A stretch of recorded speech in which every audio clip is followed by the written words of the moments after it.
ya contamos porque hay, vamos a ver solo lo que es más importante, ¿no? Entonces, hemos hecho mucho énfasis en la diferencia entre eritema y púrpura, ¿no? Equimosis, petechia, desde la definición, todo, y eso lo vamos a entender un poquito mejor cuando hablemos de las enfermedades purpúricas, que son púrpura, se definen como manchas rojas, producto de la extravasación de la sangre en la piel. Constituyen un signo de múltiples manifestaciones de muchas enfermedades, y algunas de estas enfermedades pueden ser graves, de ahí que es importante que ustedes sepan reconocer para ustedes pedir siempre el laboratorio pertinente básico, si ustedes están en un primer nivel de atención a salud, y siempre tener al paciente, orientar que tienen que venir a sus controles en la mayoría de las enfermedades purpúricas para que ustedes deriven a un centro de atención terciaria en algunos casos. Es fundamental, por tanto, realizar una buena valoración del paciente, haciendo una buena examen, una buena historia clínica, anamnesis, examen físico, averiguar hemorragias, síntomas generales, no limitarse a los síntomas dermatológicos, le pica, no le pica, le duele, no, ¿qué otros síntomas ha tenido? Fiebre, malestar general, cansancio, el tiempo de evolución, la edad, y si tiene alguna enfermedad de base también es importante. En este resumen, aquí les pongo cuáles son las, a qué nivel pueden haber alteraciones para que se manifiesten como lesiones purpúricas. Puede ser por alteración de los vasos sanguíneos, por ejemplo, alteración de la pared, tenemos a la vasculitis, aumento de la permeabilidad vascular, al escorbuto, que es el déficit de vitamina C, muy bien, y la fragilidad capilar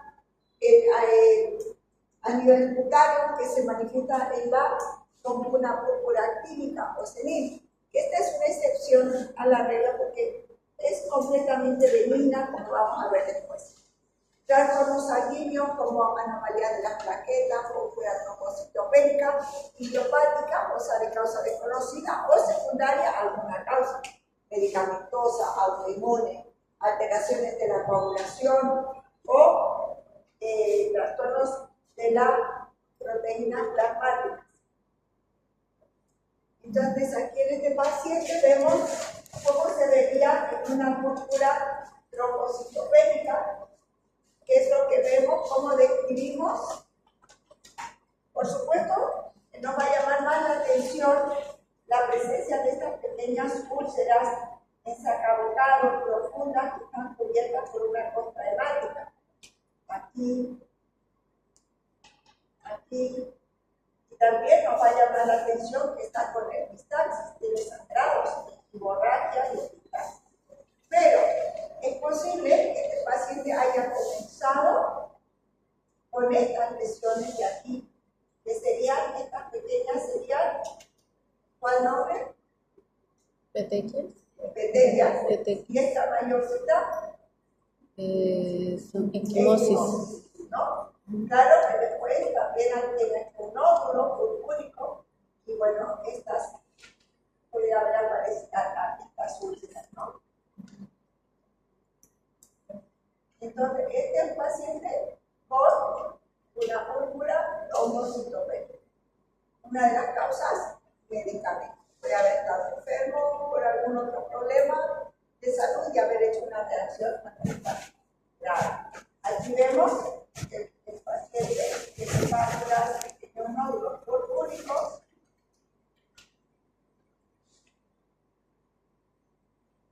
¿No? O decimos también violáceos.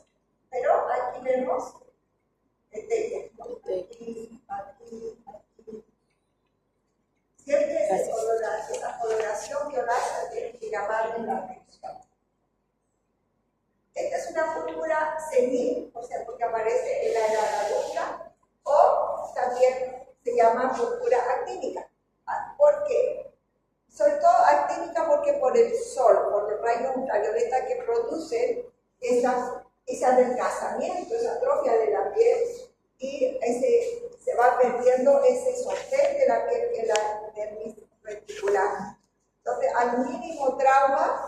veces de solo agarrarle a la persona pequeños golpes en una mesa, ya aparecen estas lesiones, que son más equimosis, no necesariamente tan grandes como esta, puede ser pequeñas equimosis, más pequeñas, más grandes, pero sobre todo dan en las áreas de exposición solar.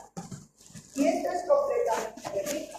Ahora, puede ser que el paciente, si no se ha hecho un chequeo general, puede ser una oportunidad para hacerle chequeo general, o si está con ansiedad o preocupado, podemos pedirle algunos exámenes por tranquilidad, pero no vamos a nosotros preocupar, no vamos a pedir específicamente como en el caso anterior, que sí requiere de nuestra preocupación.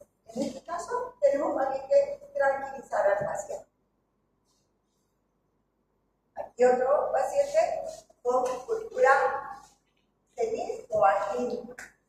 Miren aquí todo este daño del sol. Aquí hay leucodemia solar, que son estas manchas blancas, melanosis solares, que son estas castañadas, la piel bien delgadita como el papel de cigarrillo. Ahora, un cuadro que es relativamente frecuente y que puede ser grave es la vasculitis alérgica, o también se llama vasculitis por hipersensibilidad, o también se llama leucocitoclástica. Esta enfermedad es una reacción de hipersensibilidad que es tipo 3 porque se produce por inmunocomplejos que están circulando y que se depositan en las paredes de los vasos sanguíneos. ¿Cuál? ¿De qué órgano? De cualquier órgano. Puede ser de la piel, puede ser riñones, puede ser corazón, puede ser hígado, puede ser todo, ¿no? O puede ser solo piel, ¿no? Eso varía. Pero siempre tenemos que evaluar a nuestros pacientes. Siempre tenemos que tomar en cuenta que estas posibilidades son más frecuentes de desencadenar una vasculitis alérgica. Averiguar medicamentos, averiguar infecciones, sospechar de infecciones y enfermedades autoinmunes. Estas posibilidades, la crioglobulinemia es un trastorno mucho más raro que todos los anteriores. Sin embargo, la exposición con sustancias químicas como herbicidas o insecticidas en nuestro medio no debe descartarse. Tenemos muchas agroindustrias y pueden a veces estar manipulando estas sustancias de forma inadecuada, entonces también puede ser por ahí la que desencadena. Generalmente se va a iniciar en los miembros inferiores y luego se va a extender al resto del cuerpo. Van a iniciar con petequias, puede haber edema, puede haber una infiltración local después y se van añadiendo lesiones como nódulos, vesículas, pueden llegar a ulcerar y pueden también en periodos más tardíos empezar a presentar escamas. Siempre tenemos que valorar bien y tenemos que descartar que no haya compromiso interno, hemograma, velocidad de eritrosedimentación, PCR, pruebas de función hepática, pruebas de función renal. Y si tenemos sospecha, también pruebas de coagulación en sangre. La duración del cuadro tenemos que va a depender de la enfermedad de base, ¿no? Hay cuadros más leves, hay cuadros más severos, eso también puede variar la gravedad. Idealmente tenemos que confirmar el diagnóstico por medio de un estudio histopatológico. Generalmente tomamos la muestra y ya inmediatamente empezamos el tratamiento.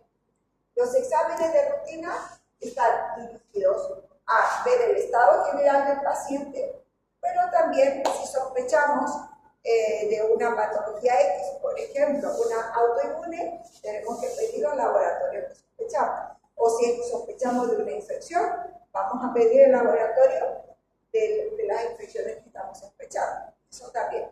¿Ya? Cuando ya tenemos más o menos bajo control, entonces recién le empezamos, ya tomamos nuestro laboratorio y empezamos por el corticoide. Esa dosis puede variar dependiendo de la severidad. Puede ser que un paciente necesite internarse, que requiera corticoides endovenosos.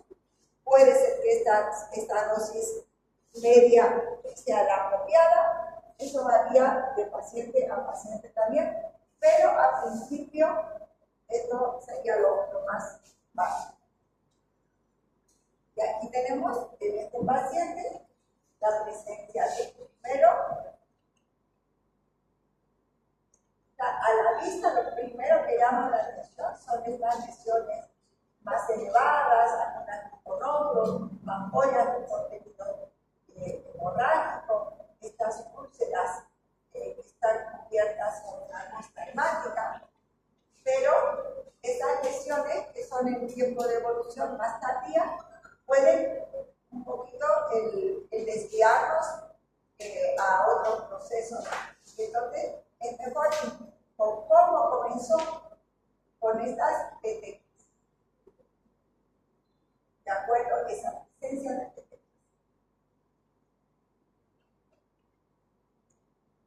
Aquí tenemos una lista más cerca. Les vuelvo a reiterar que esta coloración violácea siempre les tiene que preocupar. El eczema violáceo. Aquí hay una vesícula y la muestra hemática. También infecciones. Este otro paciente, la presencia de petequias, pápulas eritemato-purpúricas.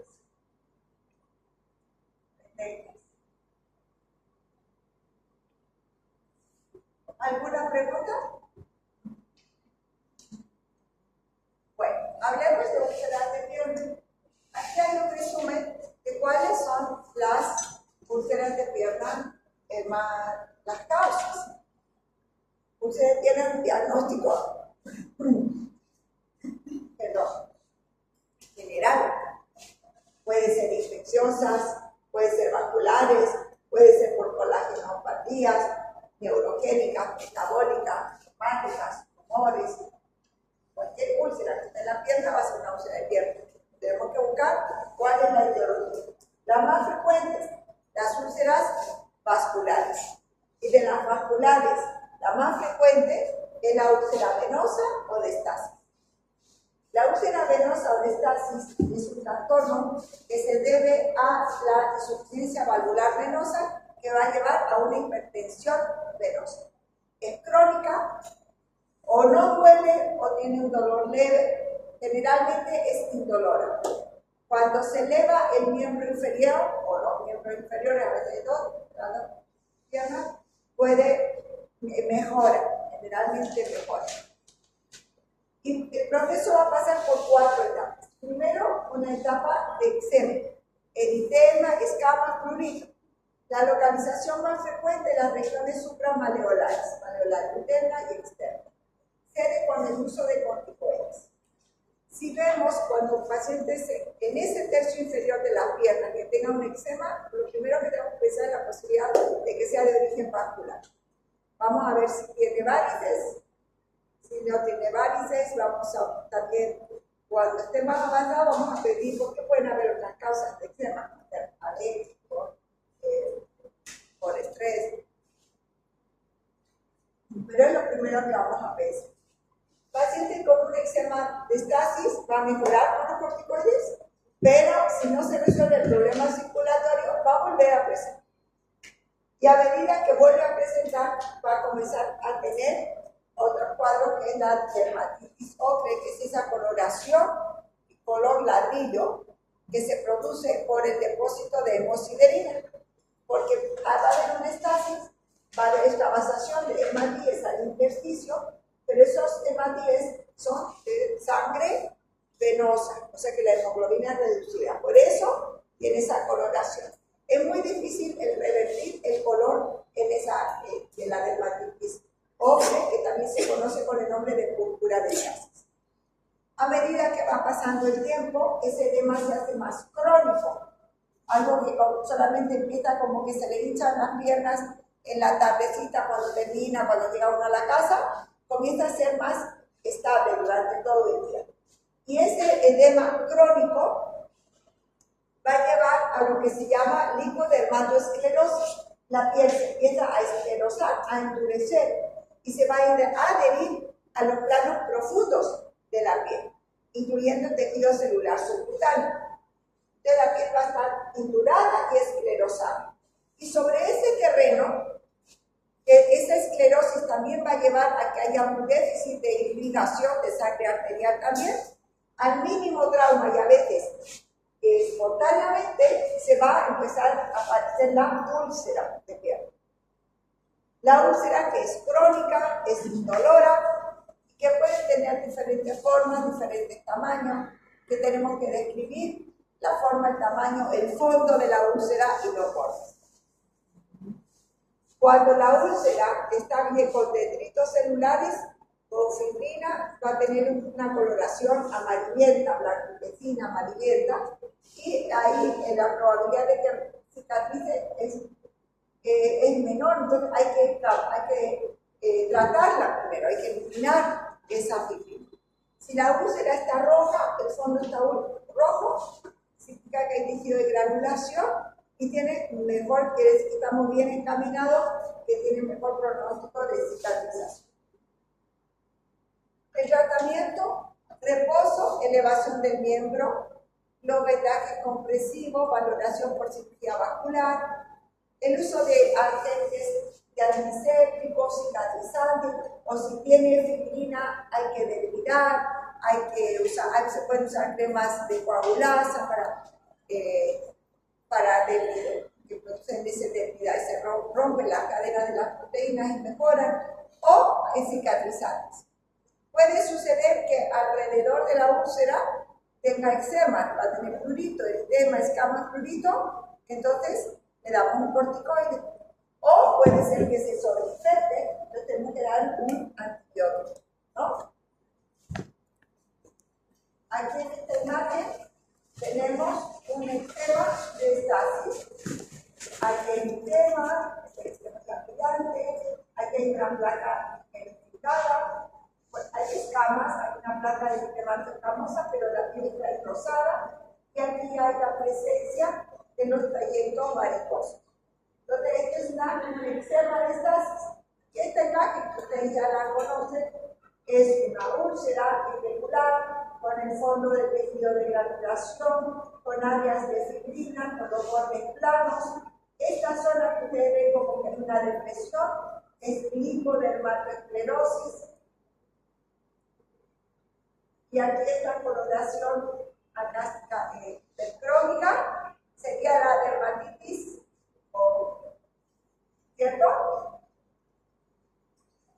Solo que este paciente, antes de llegar aquí, primero va a pasar por esta etapa, que es la dermatitis hombre, luego por lipodermatoesclerosis y luego la úlcera. Las úlceras arteriales son mucho menos frecuentes que las úlceras venosas y puede ser por arteriosclerosis, por hipertensión o por embolismo. Se va a ver la piel lisa, fina, pálida, pero puede estar cianótica también. Pueden ser dolorosas. El paciente puede tener otros síntomas como parestesias, claudicación intermitente, frialdad, y van a aparecer las úlceras que generalmente son en saca bocado, o sea, son bien redonditas y profundas y están cubiertas por una escara, o una costra hemática o una escara. Una escara que es un tejido muerto que está muy adherido, ¿no? La localización más frecuente son las regiones pretibiales, pero puede aparecer en cualquier parte, puede aparecer en el pie, en los dedos, y el estadio final va a ser la gangrena. Tratamiento igual es multidisciplinario, tiene que ser valorado por cirugía vascular, y tratamiento tópico va a ser similar al de la úlcera venosa. Entonces, las úlceras arteriales requieren identificar cuál es la causa para ir resolverlo, ¿no? Aquí les doy un ejemplo de algunas úlceras arteriales. Esta es una úlcera de Rantoré que se produce por hipertensión arterial. Son raras, muy dolorosas, difícil manejo. Se puede controlar la presión, pero después demora en cicatrizar. Ya hay un paciente con ha tenido un trombo, una aterosclerosis, se ha obstruido una arteria y produce esta área de cianosis por un área de necrosis. ¿Alguna pregunta? Eczema. Eczema es un ejemplo de una úlcera de pierna infecciosa. El agente etiológico más frecuente es el streptococo de terrorismo. Después vamos a ver otra úlcera de pierna frecuente que es la leishmaniasis, eso vamos a ver después. El eczema es una enfermedad infecciosa no contagiosa, no es tan frecuente, pero es algo que tienen que tener en mente esta posibilidad por su etiología que es infecciosa. Es crónica, generalmente indolora, la úlcera es profunda, es acautada y siempre va a dejar cicatriz. Es más frecuente en niños o jóvenes o pacientes desnutridos que en pacientes alcohólicos. ¿De acuerdo? Y el tratamiento, vamos a hacer cultivo, podemos hacer biopsia también, podemos hacer un frodo pensando en una leishmaniasis. El cultivo no va a dar generalmente streptococo y tenemos que hacer el tratamiento con el antibiótico, va a ser largo hasta que cicatrice. Hay que tener paciencia. Los cuidados locales son similares a los de las otras úlceras de piel.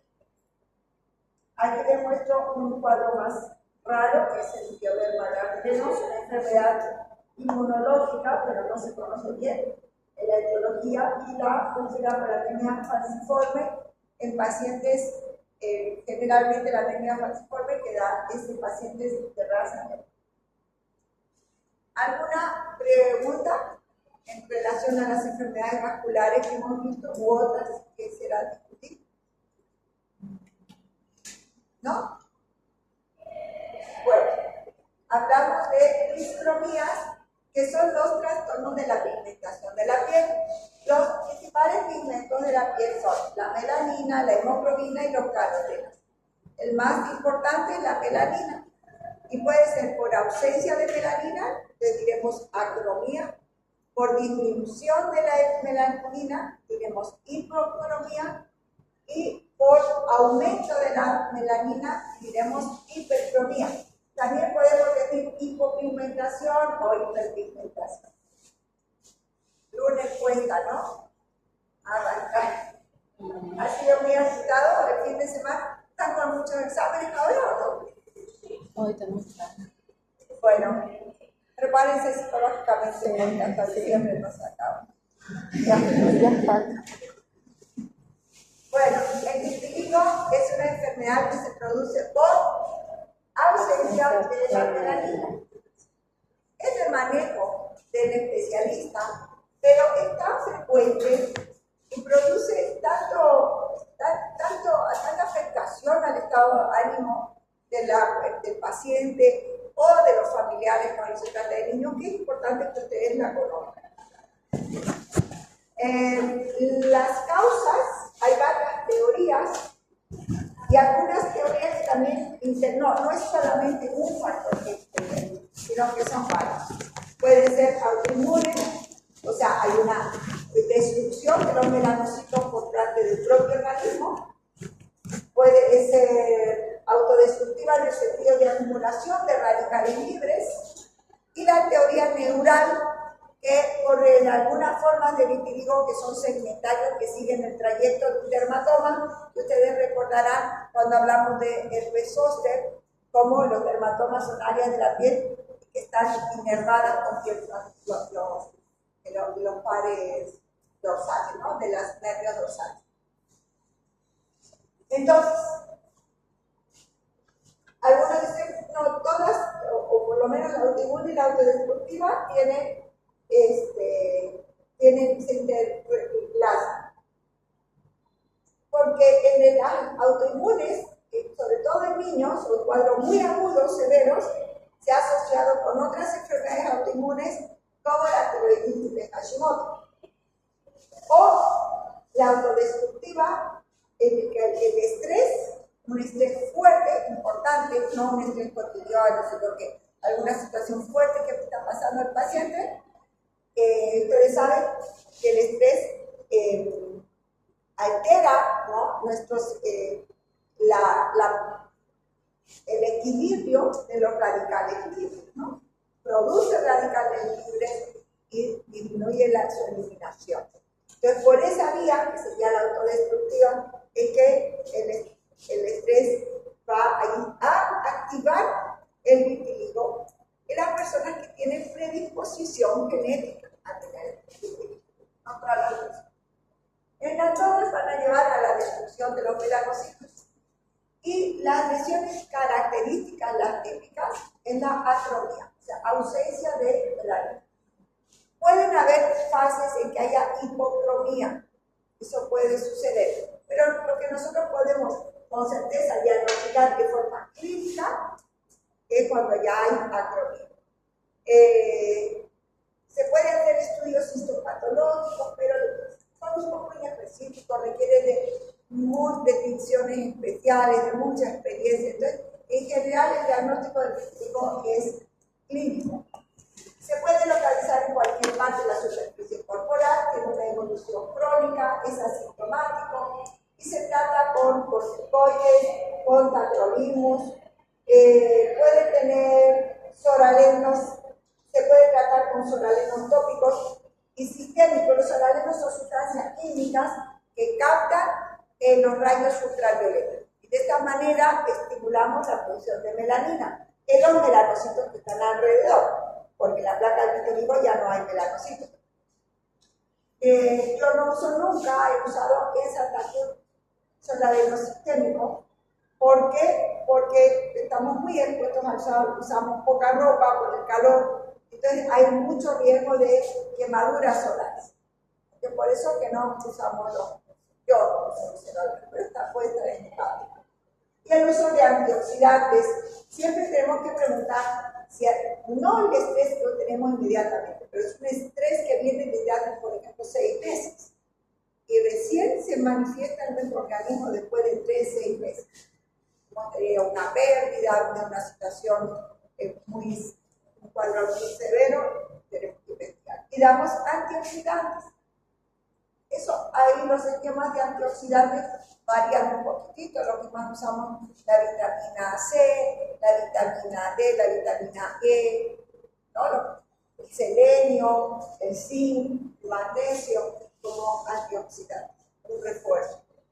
Y siempre tenemos que animar a los pacientes a que hagan tratamiento. No podemos ofrecerle una cura, no podemos decirle yo te curo el dolor, pero podemos decirle tienes un chance, sobre todo al inicio del tratamiento, de un 30 a 40% de repigmentación. Entonces, es algo que tenemos que ayudar al paciente a tomar la decisión y sobre todo, porque todavía hay creencias de que puede, algunos de la lepra blanca le llaman, que puede contagiar, y no es así. Entonces, el paciente eso tiene que tener toda la seguridad del mundo, porque causa mucha inseguridad al paciente, sobre todo cuando hay áreas que son la cara, las manos, que son protectoras. Este es un vitiligo acral, se llama acral porque está en los dedos. Es difícil el manejo. Aquí también es cierto que al paciente con vitiligo tenemos que hablarle con sinceridad, porque son tratamientos largos, probablemente van a ser caros. Entonces, no podemos decirle, te vamos a curar, tenemos que ayudarle a hacer tratamiento, que tome decisión, pero con los pies en la tierra también. No podemos tener esa garantía, que tiene que intentarlo, qué opciones tiene, pero no podemos de ninguna manera decirle que se va a resolver, que va a ser fácil, que se va a resolver, que no se preocupe, porque eso tampoco está incorrecto. Y esta forma de vitiligo tiene un pronóstico un poquito más difícil. Se pueden hacer otras terapias con ultravioleta. Hay unas cámaras de ultravioleta B, pero es un poquito, tienen peor respuesta. Lo mismo un vitiligo que aparece en forma generalizada. En ese caso, investigar problemas autoinmunes y, bueno, ahí inicial con corticoide sistémico por un periodo de tiempo y después signo con fototerapia, se hacen con cámaras de fototerapia. Y hay aquí en Santa Cruz algunos centros que hacen fototerapia. ¿De acuerdo?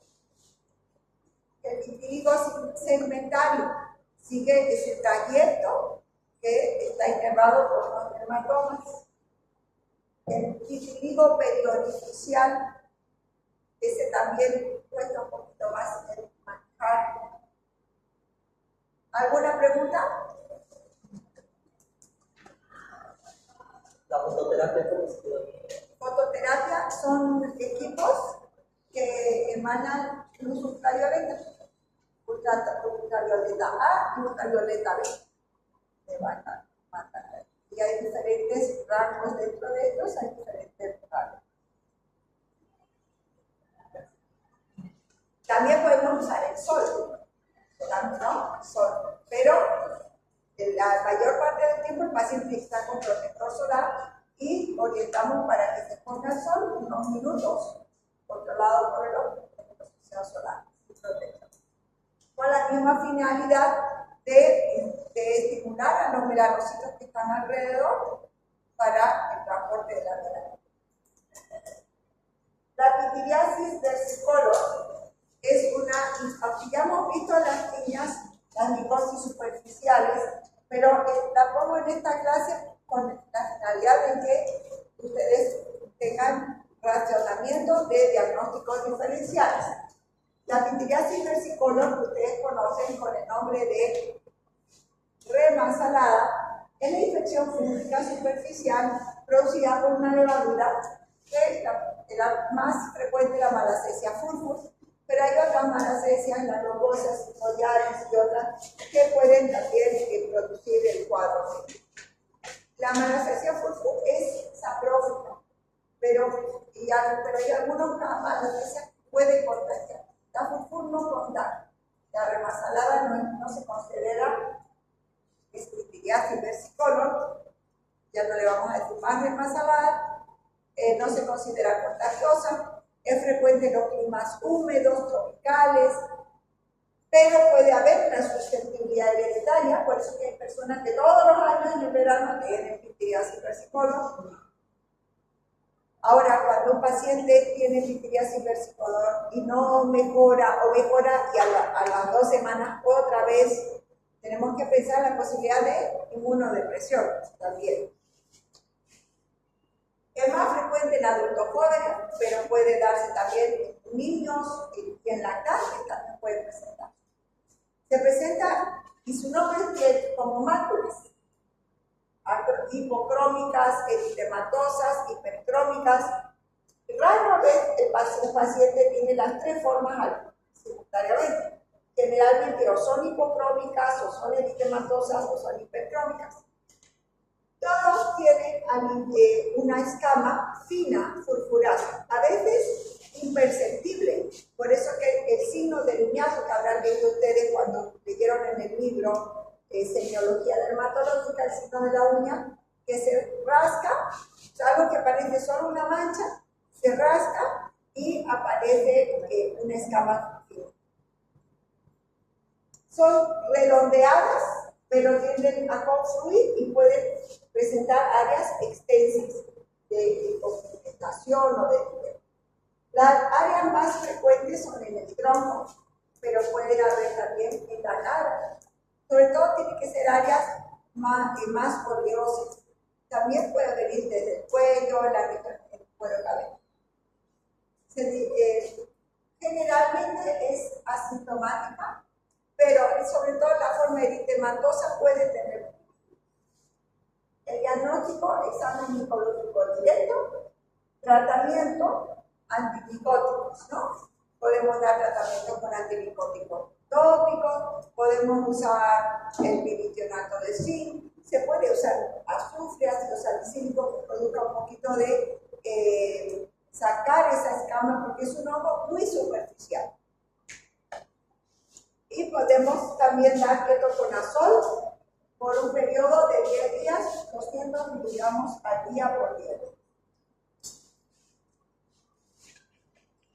Y aquí tenemos la imagen, pequeñas máculas hipocrómicas, redondeadas, pero que tienen tendencia a confluir y presentar áreas bien extensas. Pueden ser hipercrómicas también. Aquí miren, fíjense cómo hay esta escama por ahí. Para confirmar, quién sabe, tenemos que hacer generalmente el diagnóstico es clínico, pero puede ser que queramos confirmar, pedimos un examen ginecológico directo en la escama, ¿no? Esta es una forma eritematosa que puede confundirse con una dermatitis alérgica, pero llama la atención aquí que tiene estas lesiones redondeadas, eritematosas, redondeadas, y que tienden a confundir, ¿no?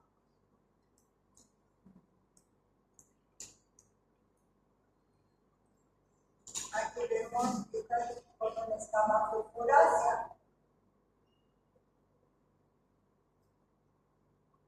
Manchas hipocrómicas, escamativas, confluentes. Y esta otra, las lesiones bien definidas, redondeadas.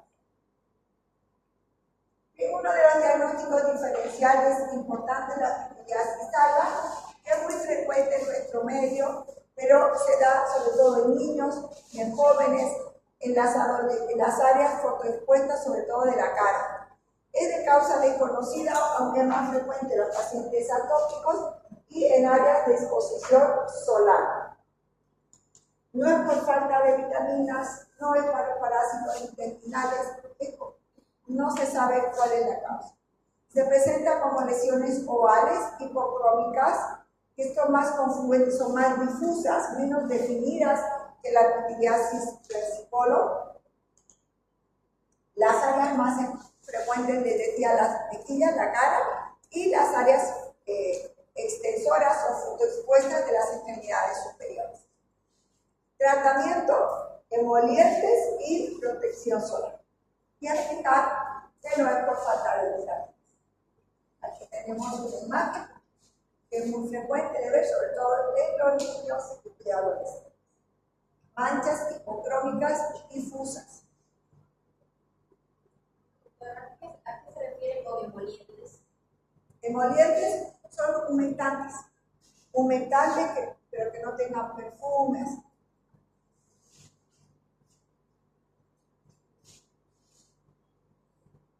Aquí en la cara de la pierna, ¿no? Perdón, en esta zona del codo, en área de... Y hablamos de melasma, que es una hiperpigmentación muy frecuente en nuestro medio, de causa desconocida. Hay una predisposición racial. Se sabe que la radiación ultravioleta es un factor importante de activación del melasma y en las mujeres puede haber un factor hormonal porque empeora en el embarazo con el uso de anticonceptivos orales. Pero en nuestro medio el fondo racial es muy importante porque se da tanto en hombres como en mujeres. Se presenta como máculas acastañadas, simétricas, de bordes definidos, que se localizan sobre todo en las regiones malares y en el dorso de la nariz y que son asintomáticas. ¿Ya? Algo muy importante a tomar en cuenta es que no hay que investigar problemas hepáticos por el melasma. Una persona con melasma, que es muy frecuente en nuestro país, ¿puede tener problemas hepáticos? Sí, por supuesto que sí. Pero no vamos a investigar por el melasma. No es que, miren, tengo estas manchas, debe ser el hígado y hacerle todos los exámenes. No es así. ¿De acuerdo? Eso lo tienen que tener claro. Y mucho menos ustedes decirle al paciente, es el hígado que tiene mal. Y después le dan el hígado que tiene mal y va a tomar, no sé, agua de tocotoco o lo que sea para mejorar el hígado. No funciona. Cuando el hígado está mal es una cosa seria. Hay que buscar cuál es la causa. Usted no es nomás a decir está mal del hígado, ¿no? Entonces, pero ya saben, y espero que todos mis alumnos sepan que el melasma no tiene relación. Vamos a ver en la última clase, cuando veamos enfermedades, manifestaciones cutáneas, enfermedades sistémicas, que pueden haber otras causas de hiperpigmentación. ¿De acuerdo? Eso también es cierto. Pero esto no tiene relación con problemas internos. ¿Y cómo le vamos a orientar a nuestro paciente? Tranquilizándole, diciéndole que tiene que usar protector solar sí o sí, aunque no salga de la casa, aunque no salga al sol. Y recuerden que las pantallas de las computadoras, de los teléfonos, todo tiene rayos ultravioleta A, es algo que mata. Después, de personas muy sensibles, esa luz también influye. Los despigmentantes, tengan cuidado si ustedes van a prescribir un despigmentante o si el paciente le va a decir, mire doctor, doctora, me compré esta cremita para mis manchas, porque tienen venta libre, que tenga hidroquinona. La hidroquinona es el despigmentante más barato y más común. En Europa ya no se usa, nosotros todavía usamos. Pero hay que tener cuidado porque puede producir, es muy fotosensibilizante, solo se usa en la noche, pero puede producir una reacción de fotosensibilidad que puede manchar más la piel y producir que el pigmento sea más profundo en la piel y más difícil de cuidar. Entonces, se puede usar, pero con cautela, con criterio, solo en las noches. La piel morena tiene más tendencia a hiperpigmentar, es una respuesta natural, normal de su piel. Entonces, cuando tratamos melasma en la piel morena, ¿no? Un fototipo 3, 4, tenemos que ir con mucho más cuidado. El ácido cónico no tiene ese efecto tan agresivo, pero es menos potente. Y lo más importante, fotoprotección. ¿De acuerdo? Doctora, la hidroquinona, aplicarla todas las noches. Sí, ahí hay diferentes concentraciones, empezar a concentraciones bajitas, como 0,2%. Desconfíen de las fórmulas que les pongan hidroquinona y no les digan qué concentración está. Un laboratorio serio les va a poner siempre en qué concentraciones tiene. Igual que el ácido fólico, igual porque ahorita con ese asunto del skincare famoso de todos los TikTok y YouTubers, todo eso, se manejan todo un montón de productos para la piel. Entonces, hay productos que no van a tener mayores problemas, como niacinamida, inclusive la vitamina C, el ácido salicílico, concentraciones bajitas, pero una hidroquinona al 4% ya es fuerte, ¿no?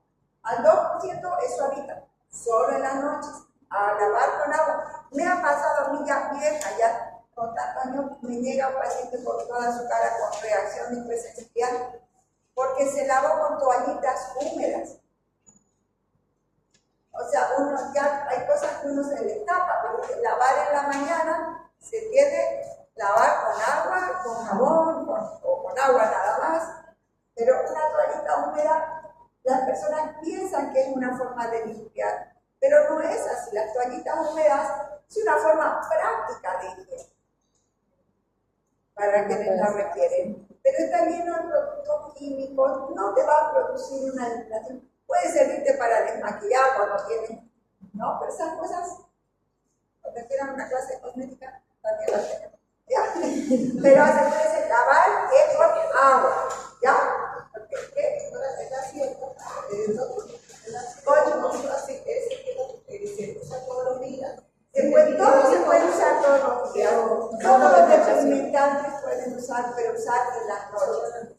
Hay algunas líneas que tienen, por ejemplo, diamilol, que es un despigmentante súper suave, y que dice protector solar despigmentante con diamilol. Si el fabricante es una marca seria, por ejemplo, podemos decir Eucerin, te pone antipigmento con diamilol, no va a pasar nada. Ya.